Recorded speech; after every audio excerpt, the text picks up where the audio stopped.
E a sala é sua, tá bom? Imagina, obrigada. E te agradeço, antes de tudo, quero te agradecer mais uma vez por tua disponibilidade, por poder estar aqui com a gente agora à noite, né? Você deve ter um monte de atividade também. Agradeço muito, tá bom? Eu que agradeço o convite. Eu adoro falar sobre esse tema, né? Quando é o nosso tema de pesquisa, a gente sempre se empolga. Dificilmente vou falar um não, a não ser que realmente não dê, não consegui achar um dia na agenda. Mas é sempre um prazer. Inclusive, é por conta do perfil dos alunos, né? É um público diferente para mim. Eu estou muito acostumado para falar para o pessoal da geografia, da economia. Então, falar para arquitetos urbanistas é assim, super interessante, né? O feedback também que eu já tive das outras apresentações foi super bacana. E, assim, já de antemão eu falo para os alunos que eles se sintam à vontade, que eles façam comentários, que eles perguntem. Pode ser aqui ao longo da apresentação, se quiser me interromper, fique à vontade também para interromper, não fique com vergonha não. Eu gosto quando os alunos participam, né? A gente consegue perceber um pouco melhor quais são as referências que os alunos têm, né? O que interessa mais aos alunos para a gente conseguir interagir, né? Então, fico super feliz pelo convite, né, novamente. Me apresentando rapidamente para os alunos, então eu sou geógrafa, né? Até pelo meu comentário já deu para perceber, eu costumo mais falar com os alunos mesmo da geografia. Sou professora aqui do Instituto de Geografia, Desenvolvimento e Meio Ambiente da Universidade Federal de Alagoas. Fiz toda a minha formação dentro da geografia na Universidade de São Paulo, graduação, mestrado, doutorado, pós-doutorado, que eu finalizei há pouco, inclusive. Coloquei aqui ainda como pesquisadora de pós-doutorado, porque ainda não peguei meu título, então ainda está valendo como pesquisadora de pós-doutorado. E as minhas pesquisas desde a graduação, todas elas estavam voltadas para o desenvolvimento regional brasileiro e as desigualdades regionais no Brasil, né? Pensando sempre numa escala mais federal, sobre políticas públicas, planejamento, desde analisar algumas propostas de regionalização do Brasil, até mesmo fazer um histórico das políticas públicas, né, relacionadas com o desenvolvimento regional, isso no caso do mestrado. No doutorado, uma análise sobre como outras políticas que não são, né, as clássicas políticas regionais, como elas compreendem, né, as desigualdades regionais no Brasil. E vou misturar um pouco todas essas pesquisas, né, que eu fui desenvolvendo. E agora, mais recentemente, no pós-doutorado que eu fiz durante a pandemia de Covid-19, o desafio foi analisar como as desigualdades regionais no Brasil, elas impactaram, né, a dinâmica da pandemia no Brasil, né, como foi, a gente percebeu isso, né, já havia uma expectativa de que em países muito desiguais a pandemia poderia se comportar de maneira diferente, né, de acordo com essas desigualdades espaciais e sociais, e foi de fato o que a gente percebeu. Então eu consegui já usar, né, todo esse conhecimento prévio que eu fui adquirindo, né, estudando as desigualdades regionais no Brasil, para uma pesquisa um pouco mais aplicada. Porque, no geral, minhas pesquisas são um pouco mais teóricas, né, de analisar, né, os fundamentos metodológicos de algumas políticas públicas, ou mesmo alguns paradigmas, assim, do ponto de vista das teorias, dos conceitos que influencia a formulação de políticas públicas. Vamos ver se vai dar certo. Então, essa apresentação, eu mantive a estrutura da apresentação que eu fiz aqui no ano passado, que eu acho que foi bem interessante, os alunos gostaram bastante. A gente pensar, primeiro, qual é a configuração espacial brasileira, então, de que Brasil a gente está falando quando se remete a essa questão das desigualdades, das políticas regionais. Um segundo ponto é o processo de inserção da questão regional na agenda governamental. Então, a maneira como esse problema público ele vai sendo reconhecido, né, pelas instituições e ganhando mais ou menos visibilidade de acordo com o momento histórico. Um terceiro momento da apresentação são as principais políticas regionais no século XX e XXI. É uma síntese bem grande, bem desafiadora, né, de pensar no século inteiro, em grandes períodos, mas focando sobretudo quais são as características principais, né, dessa história das políticas regionais, para a gente chegar num momento um pouco mais atual e conseguir contextualizar, entender o que é a herança do passado, o que são aspectos um pouco mais novos, né, dessas desigualdades, inclusive ter uma leitura um pouco mais crítica sobre as políticas regionais anteriores, né, e as políticas regionais mais contemporâneas. E aí, o último tópico, falando, né, desse contexto mais recente, mas não atualíssimo, e eu vou justificar para vocês um pouco mais para frente, por que não desse governo atual, né, falar sobre políticas regionais. Mas a ideia aqui é retomar o conteúdo da tese de doutorado e apresentar para vocês algumas políticas setoriais que, né, a meu ver, conversam um pouco melhor com a área de vocês, né, sobre como elas analisam, né, de onde surgiram as desigualdades regionais, quais seriam as principais estratégias para superar isso. Então, vamos lá, pensar inicialmente essa configuração espacial brasileira. Bem, eu vou mostrar uma série de mapas, que é geógrafo não só porque a gente adora mapa, mas porque através de uma análise espacial a gente consegue perceber algumas características das dinâmicas econômicas e sociais, que às vezes só olhando os dados, só analisando teorias, não ficam tão evidentes assim. Então, esses dois mapas aqui, eles são clássicos, acho que todo livro de geografia deve ter, todo Atlas deve ter, principalmente, né, Atlas do Brasil, nesse caso, mostrando aqui à esquerda a densidade populacional no município em habitantes por quilômetro quadrado, com dados do censo de 2000. Por mais que a gente tenha um censo de 2010, não muda essa configuração, um censo de 2020 também não mudaria muito isso. Esse mapa, na verdade, ele mostra uma tendência histórica de concentração da população mais próxima ao litoral brasileiro, né, as áreas iniciais de ocupação do país, sobretudo aqui no litoral do Nordeste, do Sudeste, e a partir do século XX, uma certa interiorização aqui nos estados da região Sul e Sudeste, mas ainda assim uma baixa densidade demográfica em todo o interior do país, né?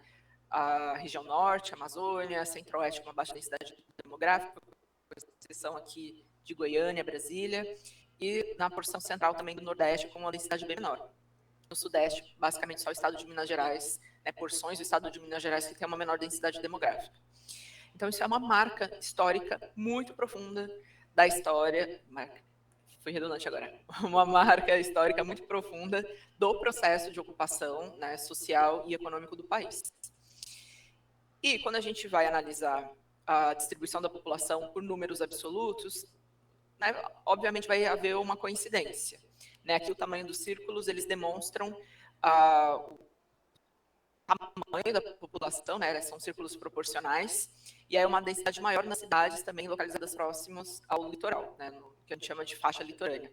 É aproximadamente até uns 500 quilômetros do litoral. E aí destacando a concentração de São Paulo, a maior cidade do país, Rio de Janeiro, e algumas outras capitais, né, principalmente as capitais aqui no Nordeste, mas também Brasília, Belém, Manaus, né, que são cidades importantes e também que tiveram um processo de urbanização um pouco mais recente, mas igualmente relacionado com a ocupação do interior do país. Né? Percebam que somente olhar a população não é suficiente para a gente entender padrões de desigualdade, porque a desigualdade ela não é necessariamente relacionada com a quantidade de pessoas que existem em determinado lugar. A gente tem países, tem cidades que são densamente povoadas, que têm uma população absoluta muito elevada, mas que não tem níveis de pobreza como a gente verifica aqui no Brasil. Né? E o mesmo acontece com áreas, né, em outros lugares do mundo, com densidades demográficas reduzidas, né, com população absoluta muito menor, mas que também são países desenvolvidos ou regiões desenvolvidas. Então, para o Brasil, esse dado ele é relevante para a gente entender a história da formação territorial do país, mas ele precisa ser comparado, digamos assim, e analisado com base em outras informações para que a gente possa, de fato, saber se esse é um dado relevante para a gente entender as desigualdades ou não. E aí a gente vai continuar agora, justamente nessa linha de raciocínio, com outro mapa que mostra a rede urbana brasileira, né? Bem relacionado à área de conhecimento de vocês. Né? Esse mapa aqui é da regiões de influência das cidades, do estudo do IBGE, a última versão dele, que foi publicada em 2020, com dados de 2018. E esse mapa é super clássico nos estudos geográficos, que vai mostrar a hierarquia dos centros urbanos. Vocês já provavelmente conhecem, né? Então, a gente tem aqui a grande metrópole nacional, São Paulo, né, que está no topo da hierarquia urbana. duas metrópoles nacionais, Rio de Janeiro e Brasília, depois as metrópoles, simplesmente, são algumas capitais, não são todas as capitais do país, e aí gradativamente diminuindo, né, o poder de influência, né, a capacidade de influência dessas cidades nas suas áreas do entorno. Capitais regionais, né, tipo A, tipo B, e assim por diante, né, até chegar aos centros locais que praticamente não influenciam o seu entorno, mas são influenciados, né, pelas áreas que estão ao redor. Quando a gente olha esse mapa, ele também, obviamente, vai ser semelhante à concentração da população. Então, as cidades mais importantes são aquelas também que têm uma população maior, que têm uma densidade demográfica mais relevante, né? Então, existe aí uma certa, vamos chamar por enquanto de coincidência, mas depois a gente vai superar essa ideia de coincidência. Mas, nesse momento, uma coincidência entre áreas, né, cidades, na verdade, que estão no topo da hierarquia urbana com aquelas cidades que têm uma maior população. Mas, de novo, só esses dois dados, de maneira simples, eles também não vão explicar o porquê que determinadas cidades elas estão no topo da hierarquia, né? Então, nós vamos para um próximo mapa, que mostra o Centro de Gestão do Território, que também é desse estudo de regiões de influência das cidades do IBGE. Esse mapa, ele é um mapa bastante sintético, porque ele mostra quais são uma classificação das cidades, mas agora não necessariamente pelo fluxo de pessoas que vão atrás de bens e serviços, né? Porque o mapa anterior de hierarquia urbana tem uma relação, inclusive, com a mobilidade humana, né? Das pessoas que vão para determinados centros urbanos, buscando serviços de educação, de saúde, alguns bens muito especializados que estão disponíveis apenas nas cidades com uma economia, né, um pouco mais dinâmica, mais robusta. Então, sei lá, se a gente quisesse comprar um helicóptero, ele não está disponível em qualquer cidade do país, né? Então, as cidades que têm uma população mais rica, que é consumidora desse tipo de bens, uma probabilidade muito maior da gente encontrar um helicóptero para adquirir do que numa cidade pequena, em que o perfil socioeconômico da população não é compatível com esse tipo de consumo, né? Então, produtos de luxo, ou produtos muito especializados, ou serviços muito especializados, a gente só encontra, de fato, nessas cidades que têm uma economia mais dinâmica e que o perfil socioeconômico da população também é mais elevado, né? Tem um padrão de consumo maior. Esse mapa aqui, ele não mostra necessariamente isso, né? Ele, enquanto centro de gestão do território, ele mostra onde estão concentradas as empresas públicas e privadas, né? Principalmente as sedes, né, das principais empresas nacionais e estrangeiras. Por isso que tem esse nome de Centro de Gestão do Território, porque nesse período mais recente, né, da economia mundial, a gente tem, principalmente ali, a partir dos anos 70, 80, todo aquele fenômeno que a gente estudou na geografia, quando estava no colégio, do processo de desconcentração industrial, em que as empresas elas mantinham as suas sedes, né, nos países centrais e abriam filiais ao redor do mundo. E isso facilitou, por exemplo, a industrialização de países, né, subdesenvolvidos como o Brasil. Só que essas empresas elas não vão abrir filiais em qualquer cidade também desses países, né, em desenvolvimento ou subdesenvolvidos. Principalmente aquelas cidades que têm uma dinâmica econômica maior, que tem um potencial de mercado consumidor, uma mão de obra mais qualificada, um mercado de consumo, né, mais dinâmico também. E o mesmo ocorre com empresas nacionais, né? Imaginem vocês querendo abrir sei lá, uma consultoria, né, da área de vocês, de arquitetura, urbanismo, onde vocês abririam uma consultoria que preste serviços para grandes obras, por exemplo. Em geral, vai ser nas capitais, nas grandes cidades, porque existe uma demanda para esse tipo de serviço, né?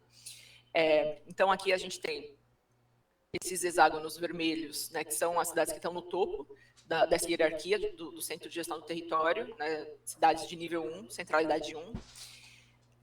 Esse hexágono aqui, esses amarelinhos menores, né, são cidades secundárias e assim por diante, até esses pontinhos menores que já têm um nível de centralidade bem menor.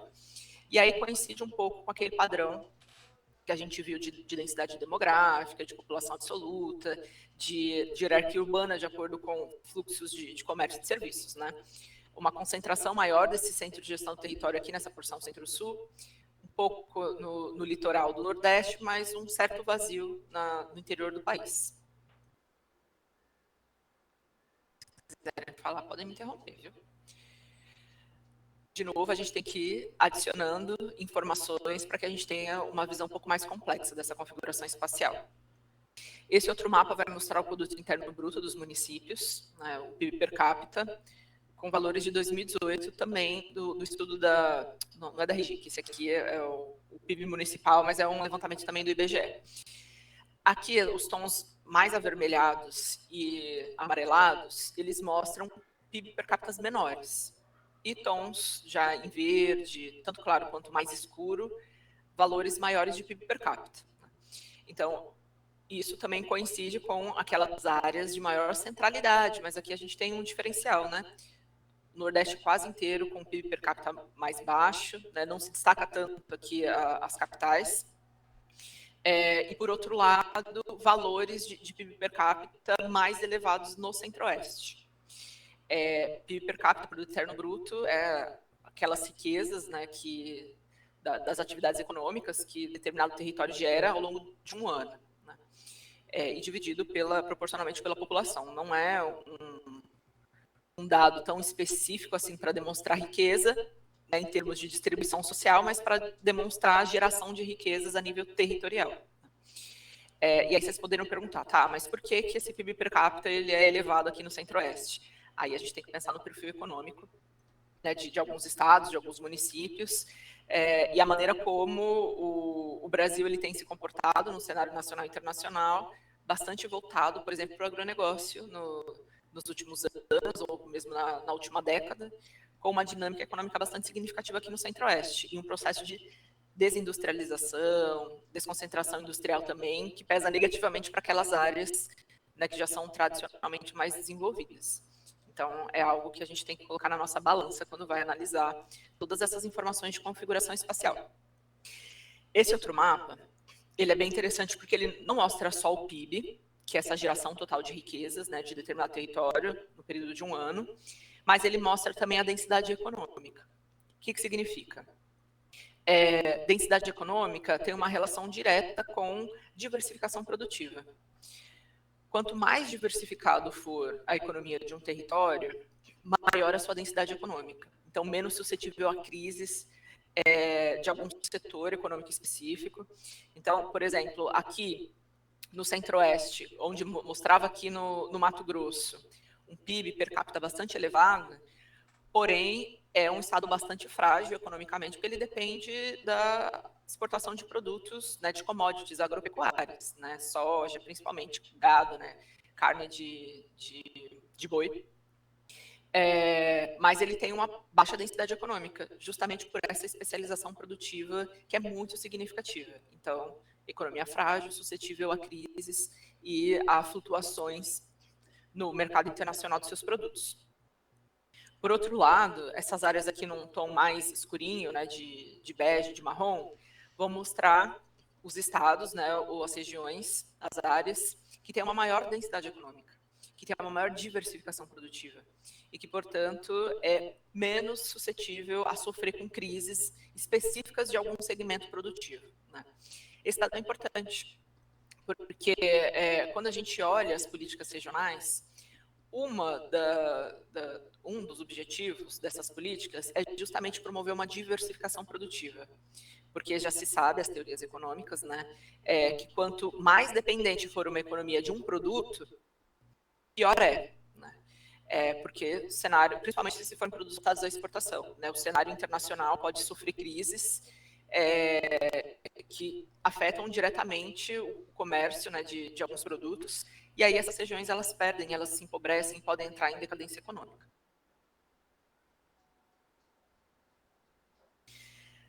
Mas vamos lá, só pensar em termos de população e de economia não é suficiente. A gente tem que colocar aqui alguns dados sobre desenvolvimento social, né? Um dos dados mais importantes que a gente tem, que é bastante sintético, é o Índice de Desenvolvimento Humano Municipal. Nesse índice, se mede acesso à educação, acesso à saúde e distribuição de renda. E tem diretamente a ver com a qualidade de vida da população, né? O bem-estar social, digamos assim. Aqui a gente tem um mapa de 1991, né? A maioria dos municípios brasileiros com indicadores muito baixos de desenvolvimento humano, cerca de 85,8% dos municípios brasileiros nesse ano tinha o IDH muito baixo. Já melhorou bastante, né? Já aparece aqui, principalmente essa porção centro-sul, com IDH entre baixo e médio, alguns municípios já se destacando com IDH alto, né? Mas ainda a porção nordeste e norte do país com indicadores sociais muito baixos. Em 2010, um avanço também bastante significativo, né? A gente já tem poucos municípios classificados com IDH muito baixo, né? Saiu ali de 1991 para 95,8%, em 2010 para 0,6%. Então, é uma evolução extremamente significativa para o país, né? Isso significa as pessoas tendo melhor acesso, né, aos serviços públicos, mais qualidade de vida, mais longevidade, melhor formação educacional e profissional, né, melhor renda. E isso vai impactar de fato, né, na maneira como as pessoas elas estão inseridas, né, na sociedade, elas têm, né, os seus direitos básicos garantidos, inclusive acesso a consumo, que não dá para a gente limitar o desenvolvimento de uma sociedade ao quanto ela consome, mas, né, o consumo de bens básicos a gente sabe que é extremamente importante, né? Alimentação, vestuário, moradia, essas coisas todas dependem da renda das pessoas. Aqui a gente tem especificamente para o ano de 2010 os mapas desses 3 indicadores básicos do IDH. O de longevidade, que é esse aqui, né, superior à esquerda, mostrando já indicadores bastante altos, né, para a maior parte do país, mas ainda sempre com esse padrão, né? Norte e Nordeste tendo os indicadores menores, né, menos bem posicionados dos municípios em relação ao Centro-Oeste, ao Sudeste e ao Sul. O mesmo acontece aqui na educação e na renda, né? Embora entre esses três pilares do IDH, a longevidade é a que mais se destaca, né? E a educação a que menos, né, se destaca positivamente. Como a gente pode pensar, então, olhando esses indicadores demográficos, econômicos, sociais, né? No geral, existe um padrão de desigualdades, mas bem geral mesmo, né, que inclusive é um reconhecimento do Estudo da Dimensão Territorial para o Planejamento, que é um documento do Ministério do Planejamento, Orçamento e Gestão, antigo ministério, né, mudou de nome recentemente, um estudo de 2011. Bem interessante esse estudo, são 7 volumes diferentes, e o terceiro volume é um volume que só faz uma análise espacial, né? Então, um diagnóstico sobre o Brasil, né, em vários indicadores, né, sociais, econômicos, produtivos, e aí eles chegam à conclusão que existe esse padrão leste-oeste, né, sendo que o leste aqui, né, essa porção mais litorânea, adentrando um pouco para o interior aqui no sudeste e sul, é a área mais rica e mais desenvolvida do país, né, que tem a maior parte da população, as cidades mais importantes, a maior densidade econômica, os melhores indicadores sociais. E a porção oeste, né, o grande interior do Brasil, que alguns pesquisadores chamam do Brasil profundo, né, as áreas com os piores indicadores socioeconômicos. Mas também essa divisão leste-oeste, que tem muito a ver com todo o processo de colonização do país, né, com toda a sua formação econômica e territorial, é complementado por uma divisão norte-sul. E essa divisão norte-sul é bem mais recente, ela tem uma relação mais direta com o processo de industrialização, e a gente já está falando do século XX, né, principalmente meados do século XX.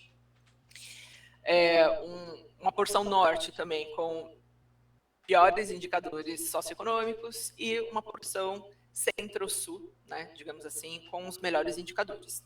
E aí, principalmente econômicos, né, uma maior diversidade de infraestruturas produtivas, maior PIB, áreas mais industrializadas, agricultura mais moderna e assim por diante. Então, seriam esses os grandes padrões da configuração espacial brasileira. Quando a gente vai analisar, né, como as desigualdades elas se expressam espacialmente, elas vão seguir esses grandes padrões nacionais, né?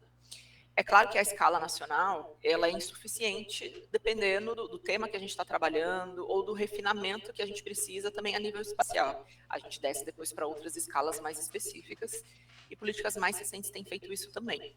Além de olhar esse grande padrão, leste-oeste, norte-sul, as macro-regiões, né? Olhar mesorregiões, micro-regiões, ou mesmo uma escala local, a exemplo das políticas urbanas. Perguntas, dúvidas, comentários por enquanto?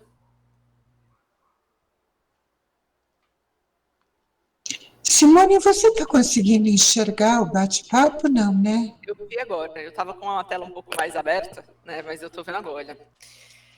Eu queria te fazer uma pergunta. Deixa o Tiago, bom, depois o Tiago comenta, mas eu queria te fazer uma pergunta que para mim fica um pouco, né? Os dados são muito antigos, né?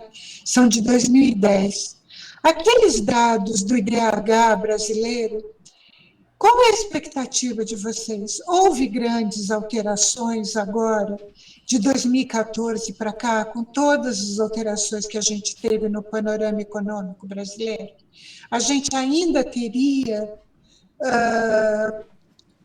aquele aumento do IDH na região norte e nordeste, ou houve isso retrocedeu?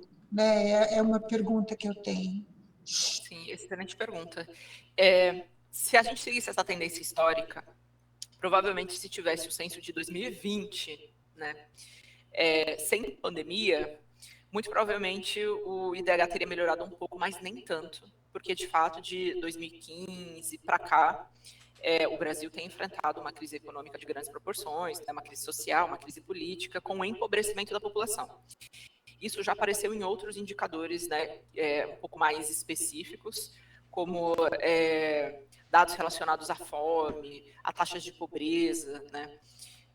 Mas o DH realmente ele só é medido quando a gente tem censo demográfico. Então, se não tem o censo, a gente não tem atualização do IDH. Juntando, né, todo esse processo de crise econômica, política, social que o Brasil já tem vivenciado desde de meados dos anos 2010 com a pandemia, né, o que eu tenho escutado, né, de especialistas é que a tendência é que o IDH medido agora, nesse censo, sei lá quando ele vai ser realizado, né, se 2022 ou 2023, é que ele demonstre, não digo um retrocesso, mas talvez não aquela expectativa de melhora que as 3 últimas décadas, que foi visível, né, nessas 3 últimas décadas, digamos assim. Vai ser uma surpresa, talvez, né? Porque, por exemplo, o Brasil, nesses últimos tempos, voltou a constar no mapa da fome da ONU, né? Sendo que ele já tinha saído ali nos anos 2010. Como eu disse, a concentração de renda está cada vez mais elevada, e um dos pilares do IDH é a renda, né? A renda per capita, que ainda não mede tanto assim a concentração de renda entre os grupos sociais em si, mas mede uma concentração de renda a nível territorial, né, o que tem acontecido. Esse exemplo do agronegócio, o quanto ele tem se destacado e sido importante em algumas porções do país, em relação a outras que estão passando por um processo de desindustrialização muito significativo, nessas áreas já mais tradicionais, já ricas, né, o Sudeste, por exemplo, né, Sul e Sudeste. Então, estamos todos na expectativa e veremos, né, com esse próximo censo demográfico, né, o que essa atualização do IDH vai mostrar para a gente, mas eu acho que ele vai ter sensibilidade suficiente para captar essas mudanças aí dos últimos 7 anos, mais ou menos, né? Porque se fosse uma crise econômica mais pontual, talvez isso não influenciasse tanto no IDH, porque daí o IDH ele tem a questão da renda que é um pouco mais sensível, né, que muda de forma um pouco mais rápida, mas a longevidade é algo mais de longo prazo, né? Os indicadores de educação, de escolaridade também têm impactos um pouco mais a longo prazo. Então, talvez o que mantenha o IDH um pouco mais alto seja escolaridade e longevidade, né? Expectativa de vida. Será que longevidade Mas a renda pode também? empurrar para baixo. Será que Talvez. longevidade também com a pandemia, que morreu tanta gente de mais idade? Morreu muita gente, mas assim, alguns especialistas falam que não tanto quanto a gente imagina, né? Não foi assim um massacre no sentido de diminuir, por exemplo, termos de diminuição populacional, entendeu? Foi um impacto ali significativo, várias mortes a mais, digamos assim, mas outras causas de morte, de doença, também diminuíram por conta da pandemia, né? Então, houve algumas compensações, embora o saldo tenha sido negativo, tenha morrido muito mais, né, do que em períodos normais. Acredito que Mas a longo acidentes prazo, também, né? Causas externas de devem ter acidentes, diminuído bastante. exato, causas externas diminuíram muito, mas a pandemia elevou isso e superou um pouco essas causas externas. Mas, assim, essa concentração de mortes ali no ano 2020, começo de 2021, talvez já perca o impacto por conta da redução das mortes que a gente tem verificado após o período das vacinações, né? Então, é difícil a gente saber como que esses indicadores vão se comportar, inclusive por conta de metodologias de pesquisa, né? O IBGE tem sido impactado por mudanças metodológicas também nos seus levantamentos estatísticos, que às vezes maqueiam um pouco alguns dados, né? Simone, Então, oi. não, só falar. O IDH, eu fiz um comentário, mas agora eu tô na dúvida. Quando ele fala de escolaridade, né, ele avalia exatamente o que? É os anos de estudo? Porque assim, eu acredito, eu até coloquei que ele já era mais frágil, como você falou, e que pudesse ter um grande impacto, porque a educação teve um forte impacto. Mas se ele medir só anos de estudos, talvez não, porque as pessoas estão matriculadas, né? Não sei. Ele mede duas coisas, anos de estudo e a expectativa de escolaridade, né? Então, por exemplo, a expectativa é que a escolaridade básica seja de 11 anos no Brasil, né? O ensino fundamental e médio, digamos assim. Então, ele compara qual é a escolaridade de fato das pessoas e a expectativa de anos de estudo que essa pessoa teria, né? Então, não é tão simples assim, entendeu? Sim. Mas talvez eles expliquem porque teve tantas políticas de não reprovação, então, né, durante a pandemia. Exato. Porque aí você não diminui Assim, o tempo como de ele não estudo. mede a qualidade da educação, ele está medindo os anos de estudo e a expectativa, né? Não A um deve adulto de impactar. 25 anos, qual a expectativa de anos de estudo que ele teria se ele cumprisse, né, toda a formação escolar dele. Por essas políticas de não reprovação, embora tenha ocorrido muita evasão escolar, eu acho que é uma maneira também de maquiar, inclusive, esses dados, né? Muitos alunos passaram 2 anos, né, foram aprovados sem ter conhecimento. Se fosse um indicador que, por exemplo, mede também a qualidade da educação, né, no sentido do aprendizado, aí eu acho que o impacto seria bem mais significativo.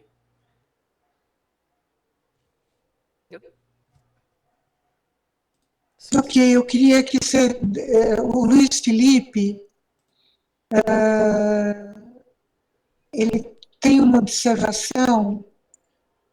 Ele falava que... Luiz Felipe, você quer falar ou será que você já esclareceu? E a Thalita também está fazendo uma pergunta, queria passar isso para você. Sim, estou vendo aqui. Do Luiz Felipe, ele está, né, perguntando essa região econômica do Centro-Sul. Na verdade, uma junção de Centro-Oeste, Sudeste e Sul, né? Dessas regiões tradicionais do IBGE, as macro-regiões. Mas isso tem toda uma tradição dentro da geografia, que é uma regionalização de um geógrafo muito famoso, né, que foi do IBGE, do Pedro Pincas Geiger, que também regionalizava dessa maneira, né, Amazônia, Nordeste e Centro-Sul. E ele trabalhou na elaboração da regionalização oficial do IBGE lá nos anos 60. Mas, ao mesmo tempo, ele fez uma regionalização dele, não oficial, digamos assim, né, não da instituição em si, e criou essa ideia de Centro-Sul, né, que é uma região geoeconômica de fato, e que a gente estuda nos livros de geografia, por isso que você lembra, né? A regionalização oficial do IBGE, as 5 macro-regiões, e essa regionalização do Geiger, que são as 3 regiões geoeconômicas. E que é muito comum mesmo, porque existe ali uma similaridade entre essas 3 macro-regiões em termos de desenvolvimento econômico, né? Social, um pouco, o Centro-Oeste áreas do Centro-Oeste ainda não estão tão avançadas assim, em termos até produtivos, né, por conta da especialização produtiva. Mas a dinâmica do Centro-Oeste, ela é muito mais próxima, por exemplo, do Sudeste e Sul, né, relacionado com uma infraestrutura mais moderna, mais dinâmica, mais robusta, ainda que seja focada no agronegócio, mas é um agronegócio moderno, que nem um agronegócio do Sudeste e do Sul, do que, e se afasta um pouco desses padrões, né, de estrutura produtiva do Norte e do Nordeste, né, que tem já estruturas mais arcaicas, digamos assim, produtivas mesmo no setor primário. Vamos lá, Douglas, já respondi. Thalita, esse grande foco na agroindústria, como tem sido nos últimos anos, não é ruim? Pensando na diversificação da economia. Sim, Thalita, é ruim, né? E quando a gente fala de políticas regionais, né, a própria SUDECO, que é a Superintendência de Desenvolvimento do Centro-Oeste, coloca nos seus planos de desenvolvimento regional que um dos pilares seria a diversificação produtiva, para fazer com que a região ela seja menos dependente de preços internacionais e de choques internacionais, né? Ou mesmo relacionado à própria questão ambiental, né? O agronegócio ele tende a provocar muito desmatamento, muitos danos, né? De fato, para um equilíbrio ambiental. E diversificação produtiva é assim a chave para manter um certo equilíbrio econômico, né? Existe uma expressão, acho que é cunhada mais na economia, que fala sobre a doença holandesa, ou então como que é?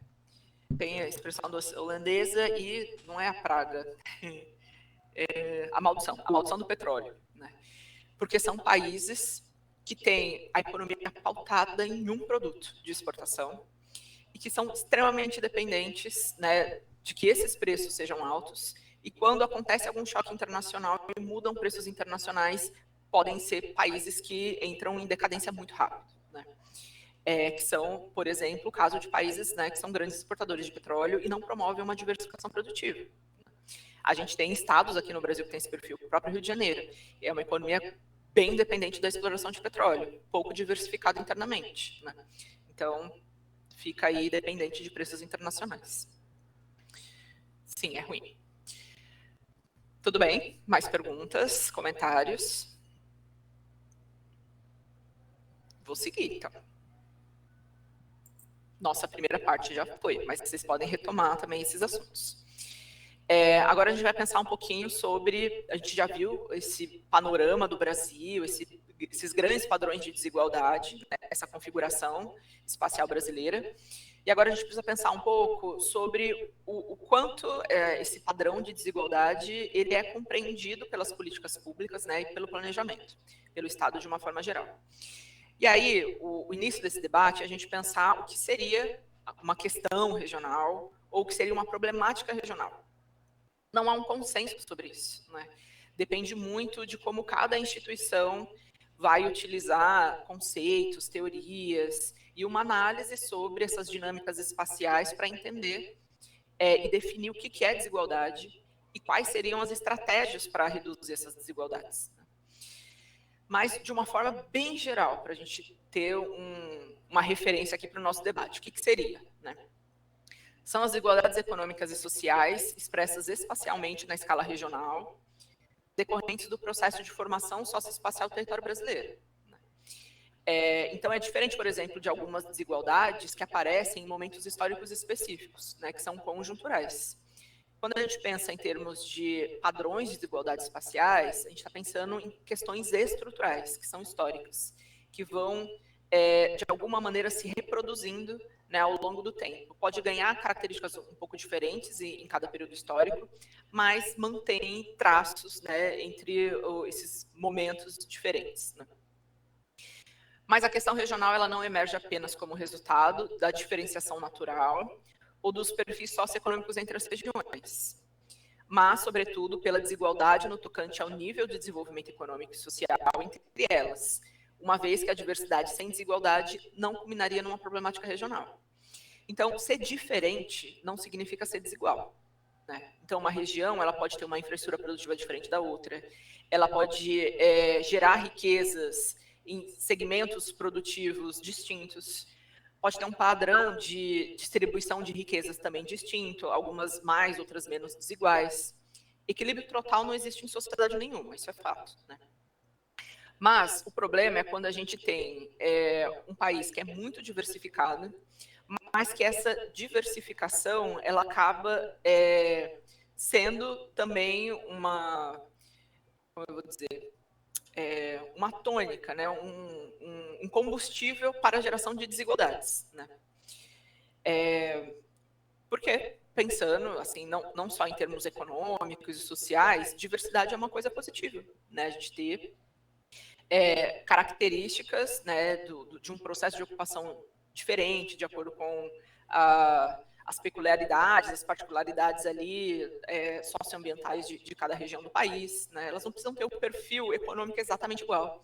Não precisa ser tudo industrializado com o mesmo tipo de indústria. Não precisa ser tudo uma agricultura moderna com o mesmo tipo de produção, né? Até porque o território ele oferece recursos diferentes. Ele oferece, né, características ali físicas do meio, né, que são diferentes. Então, determinadas culturas, por exemplo, determinadas criações de animais, por exemplo, são distintas em cada lugar. Mas o mesmo também ocorre para atividades que são um tanto quanto menos dependentes de questões naturais, né? Que podem ser segmentos produtivos que se desenvolvem por conta de políticas públicas que são criadas, né, e mantidas num longo prazo e vão gerar certas especializações produtivas, alguns polos tecnológicos, por exemplo. Isso não pensando só no Brasil, mas pensando numa realidade internacional, né? Diversas áreas se especializam na produção de determinados bens ou determinados serviços, não necessariamente do setor primário, né? Então, essa diversidade em si não é uma desigualdade. Se a gente pega, por exemplo, os Estados Unidos, a gente tem costa oeste muito especializada, né, ali, Califórnia, por exemplo, nas empresas mais tecnológicas, de informática, de serviços, né, desse meio digital, por exemplo. Mas isso não significa que outras áreas que sejam especializadas em outros tipos de produtos e serviços não sejam tão ricas quanto, né? E aí a gente tem, por exemplo, a Costa Leste, que tem uma indústria mais tradicional, mas um tanto moderna também, vários cinturões agrícolas hipermodernos, um setor financeiro muito desenvolvido, uma urbanização muito mais intensa e tem diferentes especializações, né? Então, a diversidade em si não significa desigualdade, né? Desigualdade tem a ver com sempre concentração de riqueza, de poder, de renda, né, de patrimônio em alguns grupos sociais. E aí, quando que essa desigualdade ela se torna uma questão pública, né? Porque desigualdade na história do país sempre houve, desde o início do processo de colonização, né? Se a gente pensa, por exemplo, na distribuição de terras por capitanias hereditárias, né?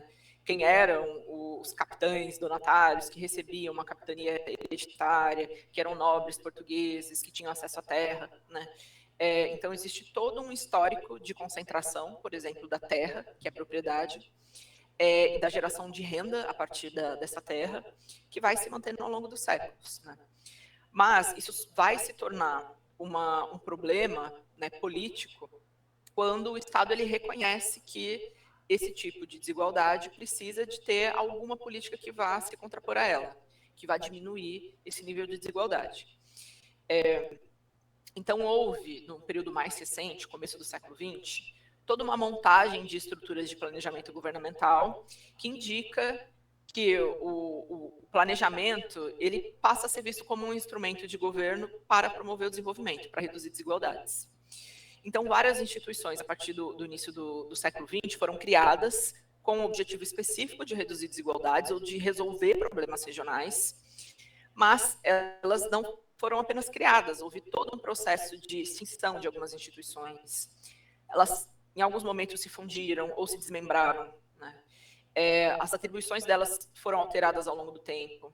A estrutura interna, a maneira como elas funcionam, ou a posição que elas ocupam na administração pública com maior ou menor visibilidade, maior ou menor poder, mais ou menos recursos financeiros, isso mostra como que a desigualdade regional no Brasil ela tem momentos de grande visibilidade e de apoio social, por exemplo, e momentos em que isso fica mais obscuro, que perde importância dentro do governo e também perde uma certa visibilidade de discussões públicas, né? E aqui eu coloquei uma linha do tempo que eu não tenho a pretensão que vocês consigam enxergar, mas é só para vocês terem uma noção. Vocês podem consultar isso na dissertação de mestrado, que aí sim é uma folha grande, é um A3, todo bonito, bem legível. Mas essa linha do tempo, ela mostra esse processo de criação e essa dança das instituições, né? Quando elas são criadas, quando elas são extintas, quando elas se fundem, quando elas se desmembram, ou o posicionamento que elas vão adquirindo na administração pública. Cada cor aqui é uma instituição diferente. A gente começa aqui em 1909, com a criação da Inspetoria de Obras Contra Secas, para cuidar especificamente das secas, né, no sertão semiárido nordestino, que ainda nem era delimitado nessa época. A primeira delimitação do semiárido foi em 1936, mas esse já era um problema reconhecido pela administração pública, né, desde o período imperial, né? Períodos de grandes secas que matavam animais, que matavam pessoas, que acabavam levando a grandes fluxos, né, populacionais, migratórios. E aí, ali no começo do século XX, foi criada uma instituição para dar conta disso. Como? Principalmente por meio de obras de infraestrutura hídrica e também criando frentes de trabalho para empregar essa população mais miserável no período das secas, porque uma boa parte delas, né, eram camponeses, né? Eram trabalhadores do meio rural que não conseguiam mais desenvolver suas atividades por conta da seca, né? Não tem água para plantar, não tem água para cuidar de animais, e essas pessoas não têm renda. Então, uma das maneiras era criar essas frentes de trabalho públicas, criando obras de infraestrutura para empregar as pessoas e elas terem algum nível de renda e sobreviver, né? Então, foi a primeira preocupação importante, né, que foi reconhecida no país, e a primeira instituição criada para lidar com algo que é regional, né, que acontece numa porção do território brasileiro específico. E aí, em 1945, vira uma Inspetoria Federal de Obras Contra Secas, muda um pouquinho as suas atribuições internas, mas ela passa, na verdade, a cuidar de toda a questão relacionada com escassez hídrica no país como um todo, não só ali no sertão semiárido, e é uma instituição que se mantém até hoje. 1919, que, né, vira Inspetoria Federal, 1945 vira o Departamento Nacional de Obras Contra Secas, e foi passando por diversas alterações internas, mas hoje em dia ainda tem esse perfil de se dedicar mais a questões hídricas, né? Abastecimento de água, um uso racional dos recursos hídricos, mas também ali nos anos 40, os anos 50, o Denox ele foi conhecido como a maior empreiteira da América Latina, para vocês terem noção. De obras de infraestrutura não só hídricas, né, mas de infraestrutura econômica, construção de estrada, construção de ponte, construção de tudo quanto é infraestrutura urbana, inclusive, mas também para o meio rural, relacionada com as atividades econômicas e também com circulação de pessoas, né, porque isso estava dentro de um paradigma do transporte, da circulação, de ocupar o território fisicamente. Para que isso aconteça, eu preciso, né, de vias de circulação, por exemplo. Então, a história da instituição é bastante importante, né, e bastante interessante para a gente pensar como que isso vai se encaixando, né, nas políticas regionais. Mas aqui tem várias outras instituições, né? Essa primeira roxinha é a Inspetoria de Defesa da Borracha, 1912, com o interesse de cuidar da economia da borracha. Vocês sabem que houve o ciclo, né, da borracha no Brasil, através da extração do látex da seringueira, principalmente nesses anos anteriores à Primeira Guerra Mundial, processo de industrialização se intensificando, principalmente nos Estados Unidos, com uma demanda muito grande pela borracha, para a produção de pneus, por exemplo, né, mas de plásticos de uma forma geral. E o Brasil era um dos grandes produtores, né, justamente por conta da seringueira que existe, né, de forma nativa na floresta amazônica. E que depois foi levada, né, de praticamente uma biopirataria para a Ásia, o Sudeste Asiático, e lá se aclimatou muito bem, se desenvolveu e o Brasil perdeu competitividade, porque a produção lá se tornou mais significativa, maior mesmo. E aí o Brasil, por exemplo, criou essa superintendência para tentar aumentar a produtividade no Brasil, fazer frente a essa concorrência estrangeira, né? Mas não deu muito certo, né? Terminou o ciclo da borracha. Porém, essa instituição ela foi mudando ao longo do tempo, né? Só para vocês terem uma noção. Foi criado o Banco da Borracha, 1942. Depois, criada a Superintendência do Plano de Valorização Econômica da Amazônia, nos anos 50, 1953. E depois, futuramente, em 1966, a Superintendência de Desenvolvimento da Amazônia. Tudo com base nessas experiências iniciais. Porém, as políticas regionais, por exemplo, para a região norte, para a Amazônia, elas foram se ampliando. Se lá, em 1912, era a defesa da produção da borracha, do látex, quando ela vira, por exemplo, a Superintendência do Plano de Valorização Econômica da Amazônia, outras atividades econômicas passam a ser consideradas, né, e a serem incentivadas.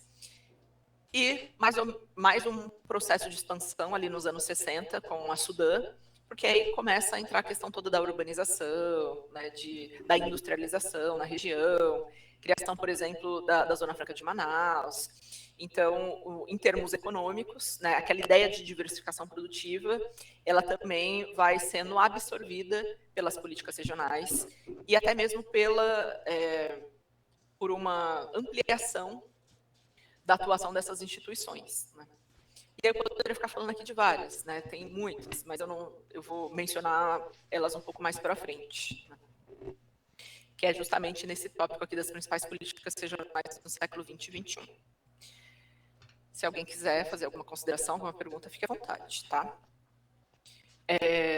Enquanto isso, eu vou continuando, mas podem ir falando no chat, que eu estou vendo.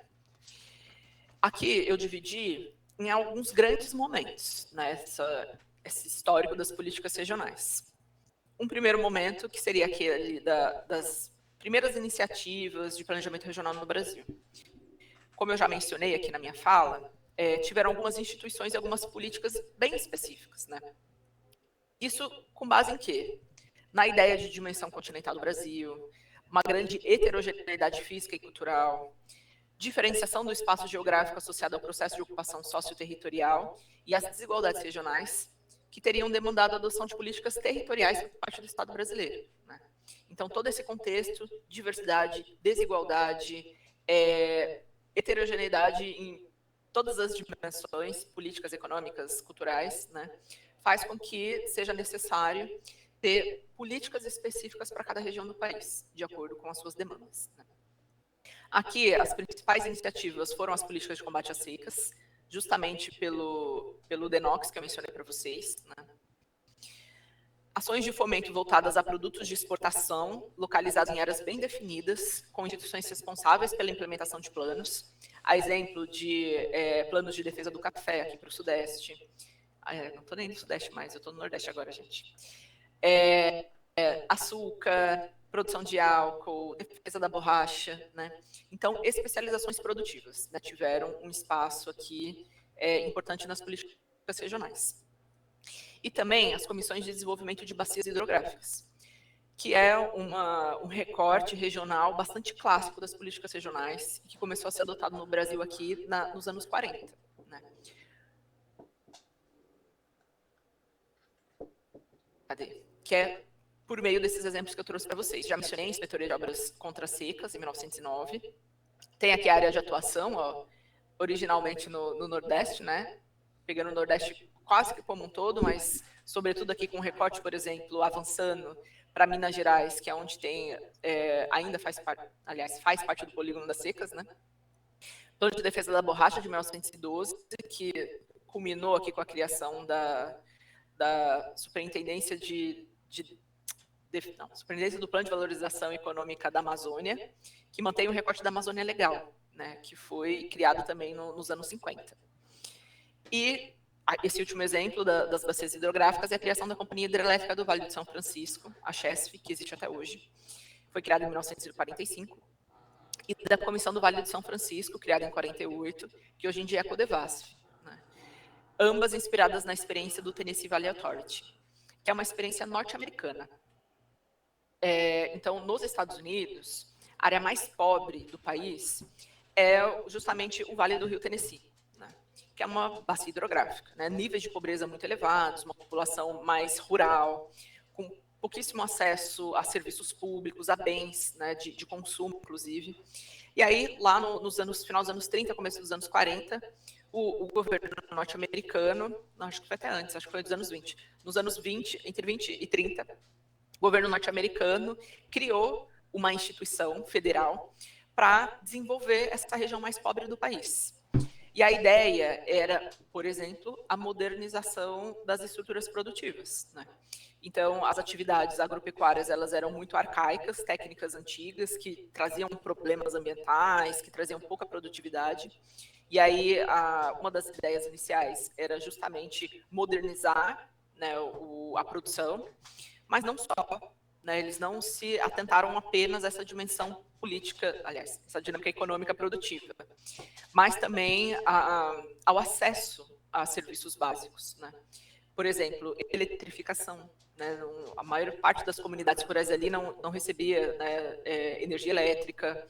Então, por exemplo, tinham mais problemas com segurança alimentar. Né? Em períodos ali de escassez de alimentos, não conseguiam armazenar alimentos. Então, a gente já está ali no período dos Estados Unidos a industrialização já estava bem desenvolvida, todo aquele dos anos 20, inclusive, aquelas campanhas, né, que a gente via na TV, propagandas, incentivando o consumo de eletrodomésticos, geladeira, todos esses equipamentos que eram super modernos. Então, por exemplo, o governo, ele tinha linhas de crédito para as pessoas comprar geladeira, né? Só que para comprar geladeira, precisa de ter energia elétrica, né?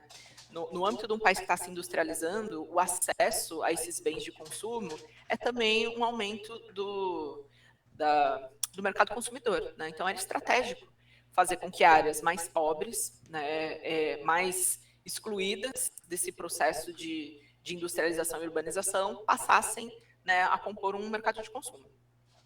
E aí, acesso, além desses produtos de consumo, né, a bens e serviços básicos, como eletrificação, acesso à saúde, à educação, né, tinha metas, por exemplo, de escolarização das pessoas, industrialização, urbanização, tudo isso estava dentro desses planos de desenvolvimento lá do Vale do Tennessee. E quando a Comissão do Vale do São Francisco é criada aqui no Brasil, ela é criada com base nesse modelo. Então, para desenvolver uma das áreas mais pobres do país, que é o sertão semiárido, precisa fazer esse processo de modernização das estruturas produtivas, né? Uma área rural, agrícola, com técnicas pouco modernas, né, de produção, baixa produtividade, com problemas de concentração de terras, com problemas de escassez hídrica, com baixos níveis de desenvolvimento social, né, com, por exemplo, uma taxa de analfabetismo enorme, taxa de desnutrição, longevidade também menor. Então, era necessário, à semelhança do TVA lá nos Estados Unidos, criar uma instituição que pudesse promover o desenvolvimento aqui. Claro que, né, a intenção ficou muito longe da prática, porque os Estados Unidos tinha muito dinheiro e investiu muito